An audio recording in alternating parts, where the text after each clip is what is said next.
Hey everyone, Blake Lovell, Southeastern 14, back here to discuss more SEC basketball roster moves. If you did not check out the video we did, the previous one was on Jordan Wright to LSU. Of course, the Vanderbilt transfer winding up in Baton Rouge, where he is a native of. So we talked about that in a separate video.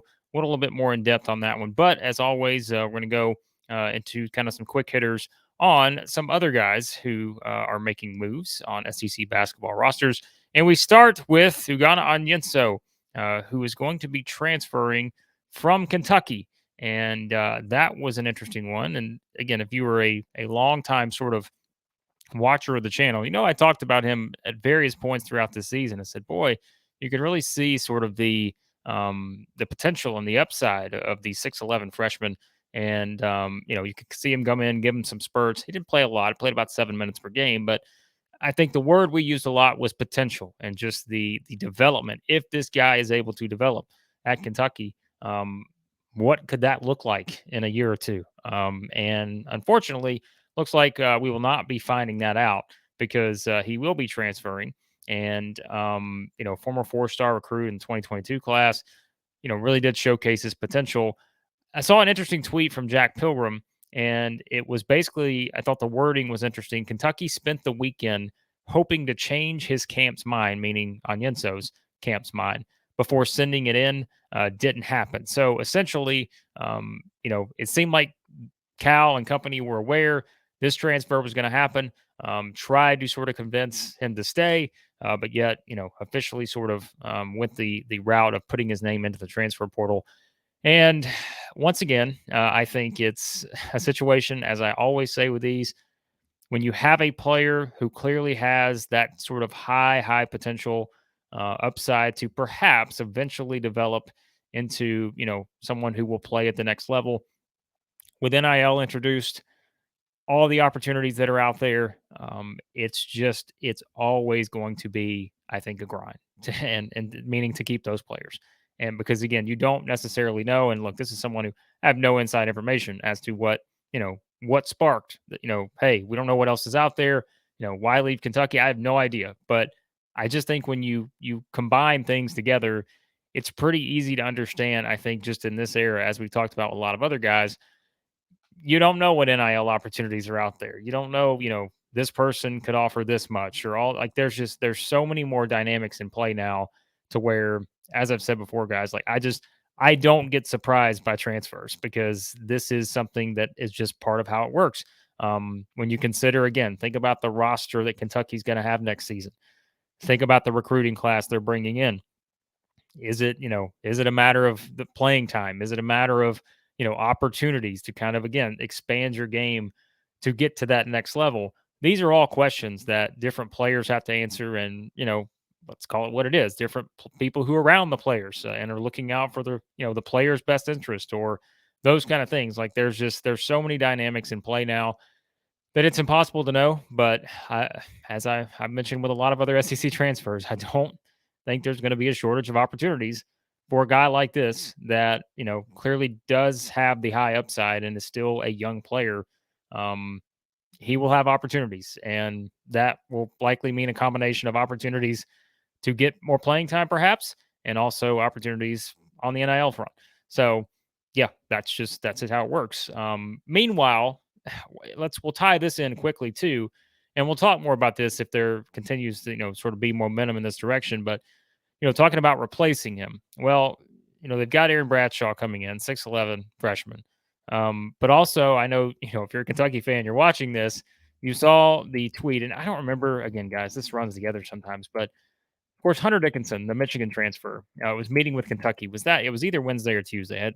The days run together at this point, but um, you've got that possibility too. But like I said, either way, any way you slice it, if they were to bring in, 6'11", 7-foot Bradshaw, who is what basically the number two player in the country, coming in on this class, but you've also got the possibility of Hunter Dickinson there.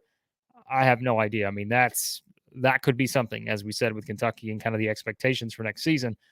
But so again, there's a lot of things that could be in play here, but opportunity is everything. And as we know, that doesn't just mean from a playing time standpoint now. It also means from a financial standpoint. There's a lot of opportunity out there for high profile prospects that can become even higher profile prospects. And perhaps that's the case here with Onyenso. So hope he does well wherever he lands, because I just think you could see the potential.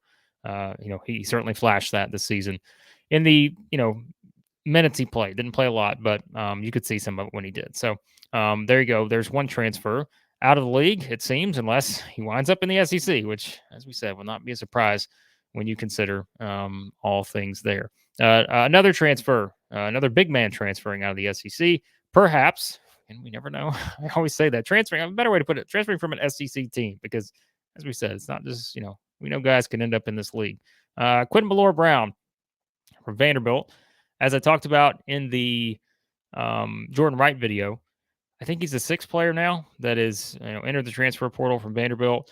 And so, yeah, I think it's, that's not ideal for a team, as we said, that really finished strong this past season. And if they could have, kept some of the parts together, who knows, maybe build on that. But it does look like Jerry Stackhouse will have to kind of, reinvent the roster there a little bit, and and figure out a way to keep that momentum going, despite what it looks like not having some of those players in place that were a big reason for doing that. So Quentin Millora-Brown, yeah, I mean, someone, again, he just came a really good rotation player for Vanderbilt. And I mean, you're talking about a guy who played a ton of games. Like, he just, again, we talk about experience and how valuable that is to teams these days.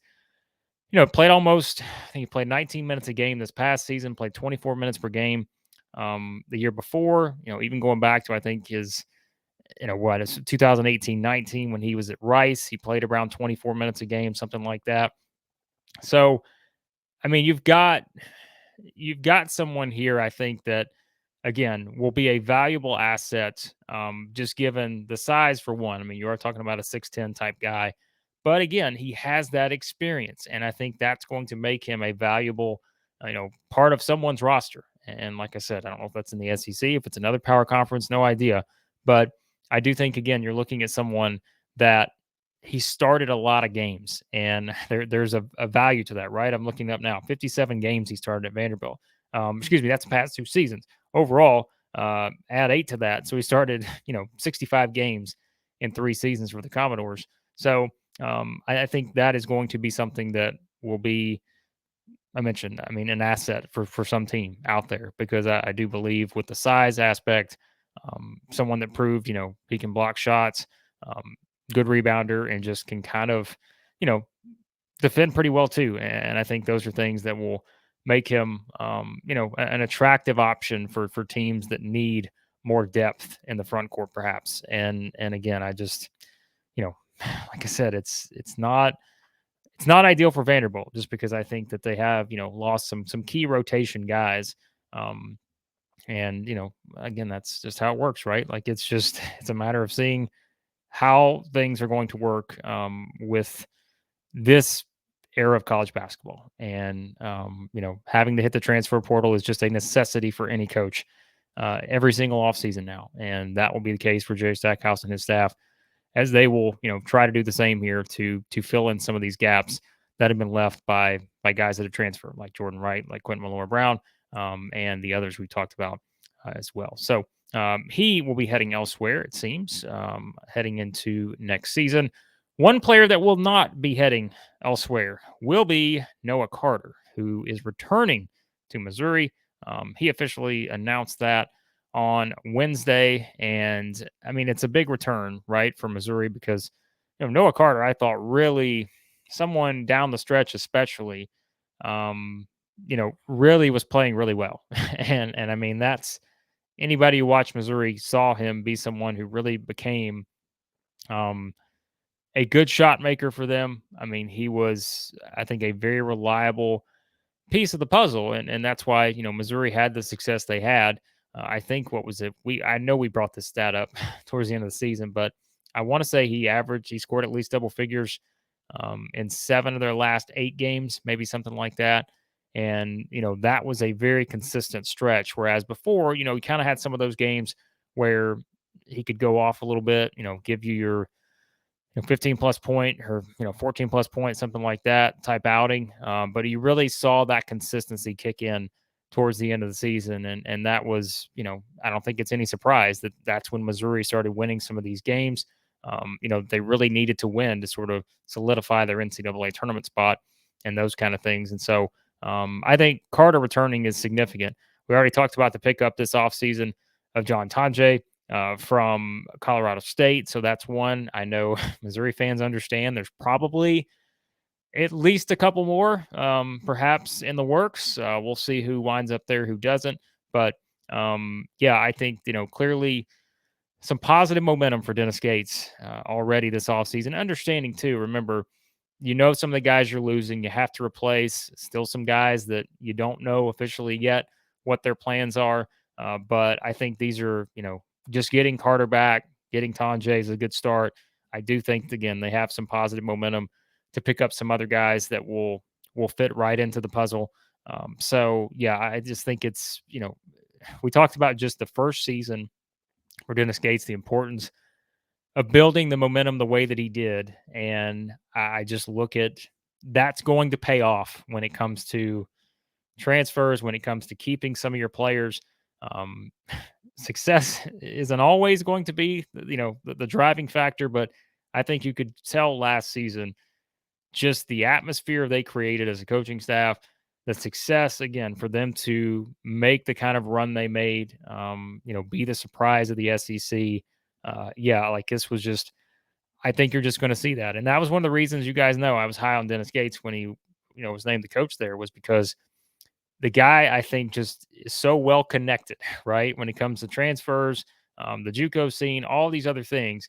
And so even if you see some guys exit, you're always going to have that potential, I think, for him to kind of pull the strings and get more guys in there that can step right in and make a huge impact. And that also applies to keeping your players, because we know we're doing daily videos on players, leaving teams and those kind of things. And so that's an important aspect of it too. It's not just the recruiting elsewhere; it's the recruiting your own roster, which coaches have to do every offseason now. And this was a big one, I think, for them to be able to keep Noah Carter in the mix, because I think if you just build on what you saw from him towards the end of the season, and like I said, not just the end of the season, like you could see it throughout the year, but you definitely saw him become a more consistent scorer and really knock down some shots consistently towards the end of the season, and that was a big boost for this Missouri team. And saw him step up and play better on the defensive end.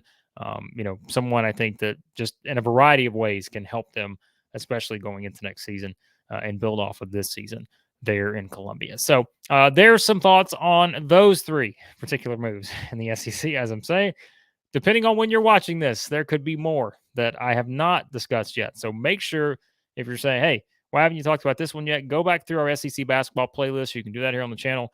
Make sure I haven't already covered it, but we will get to them all at some point. We will just, again, kind of have to decide when to record these videos. I try to do them in the morning, knowing that there's probably going to be a lot of movement during the day.